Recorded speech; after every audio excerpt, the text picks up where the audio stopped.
Imagine discovering that the horrors depicted in your favorite films were inspired by real events. Tonight, we delve into the chilling true story of Ed Gein, the man whose gruesome acts shocked a nation and inspired iconic horror movies.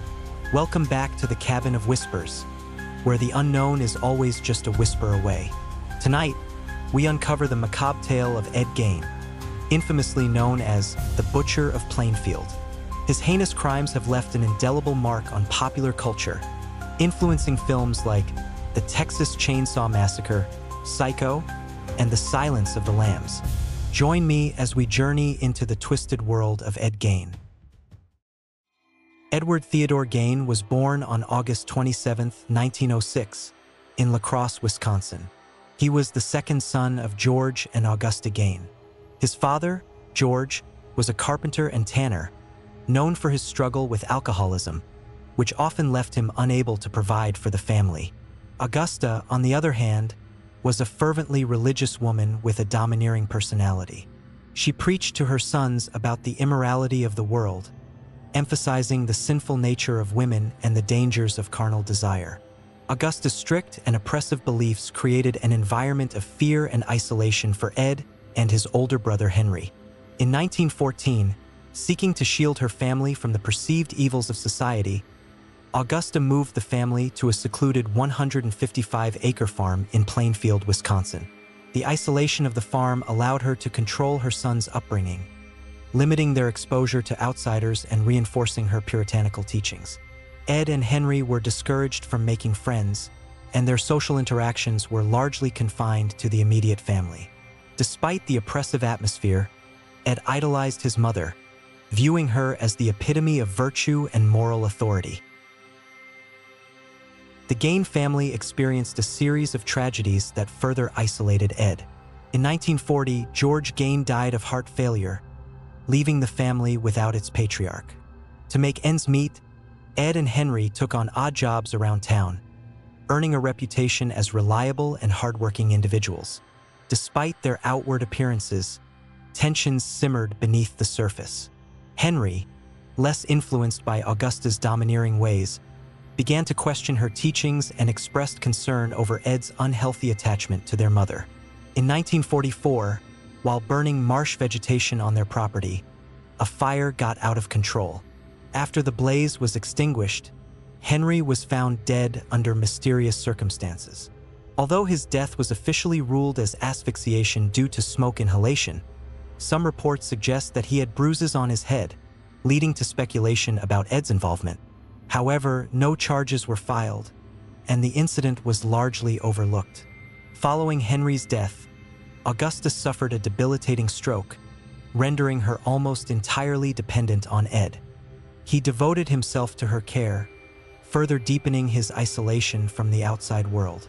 Augusta's health continued to decline, and she passed away on December 29, 1945. Ed was devastated by her death. In the words of author Harold Schechter, he had lost his only friend and one true love, and he was absolutely alone in the world. With the loss of his family, Ed Gein's already fragile psyche began to unravel. The seclusion of the family farm became a breeding ground for his dark fantasies. After the death of his mother in 1945, Ed Gein's already fragile mental state deteriorated rapidly. Living alone on the secluded family farm in Plainfield, Wisconsin, he became increasingly isolated, immersing himself in macabre interests. Gein developed a fascination with death, anatomy, and the occult, often reading pulp magazines and adventure stories that detailed cannibalism and Nazi atrocities. This morbid curiosity soon manifested in disturbing behaviors that would horrify the nation. Gein's obsession with the deceased led him to local cemeteries under the cover of darkness. Between 1947 and 1952, he made numerous nocturnal visits to graveyards, exhuming recently buried bodies. He specifically targeted middle-aged women who resembled his mother, taking parts of their corpses home to craft keepsakes. Among the ghastly items found in his residence were human skin masks, faces carefully peeled from skulls and preserved to wear as masks, lampshades and upholstery adorned with human skin, skulls mounted on his bedposts, and a full-body suit made from female skin, which Gein admitted to wearing to emulate his mother. These gruesome artifacts highlighted Gein's deep-seated desire to become his mother, blurring the lines between his identity and hers. While Gein initially satisfied his morbid urges through grave robbing, his compulsion escalated to murder. On December 8, 1954, Mary Hogan, a local tavern owner, disappeared without a trace. Her absence remained a mystery until years later. The turning point came on November 16, 1957, when Plainfield hardware store owner Bernice Wardens vanished. A trail of blood was discovered leading out of her store, and the last sales receipt indicated Gein as the final customer. This evidence prompted authorities to search Gein's farmhouse, leading to a discovery that would shock the world. Upon entering Gein's dilapidated home, investigators were met with a scene of unimaginable horror. The dwelling was filled with human remains repurposed into household items and clothing. The shocking nature of Gein's crimes not only horrified the local community but also captivated the nation, leading to widespread media coverage and inspiring numerous works in horror fiction. The revelations from Gein's farmhouse sent shockwaves through society, prompting questions about how such monstrosities could occur unnoticed. Following the horrifying discoveries at Ed Gein's farmhouse, he was arrested and charged with the murder of Bernice Wardens. On November 21, 1957, Gein was arraigned on one count of first-degree murder in Washara County Court, where he pleaded not guilty by reason of insanity.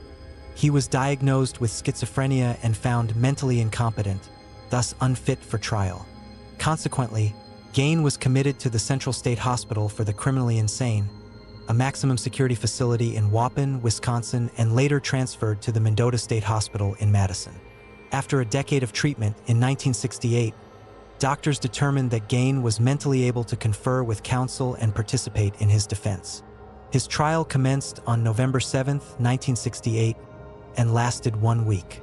A psychiatrist testified that Gein had told him he did not know whether the killing of Wardens was intentional or accidental. Gein claimed that while examining a gun in Warden's store, the weapon discharged, killing her. He stated he had not aimed the rifle at Wardens and did not remember anything else that happened that morning. At the request of the defense, Gein's trial was held without a jury, with Judge Robert H. Golmar presiding. On November 14th, Gein was found guilty by Judge Golmar. A subsequent trial addressed Gein's sanity. After testimony from doctors for both the prosecution and defense, Golmar ruled Gein not guilty by reason of insanity and ordered him committed to Central State Hospital for the Criminally Insane, where he spent the remainder of his life. Ed Gein died at the Mendota Mental Health Institute due to respiratory failure, secondary to lung cancer, on July 26, 1984, at the age of 77. Over the years, souvenir seekers chipped away pieces from his gravestone, until the stone itself was stolen in 2000. It was recovered in June 2001 near Seattle, Washington, and was placed in storage at the Washara County Sheriff's Department. Gein is interred between his parents and brother in Plainfield Cemetery. His gravesite is now unmarked but not unknown. The gruesome nature of Gein's crimes has had a profound impact on popular culture, particularly in the horror genre.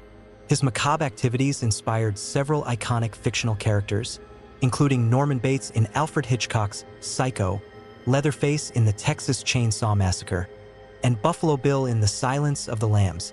These characters reflect various aspects of Gein's personality and crimes, from his domineering mother and isolated lifestyle to his practice of fashioning trophies from human body parts.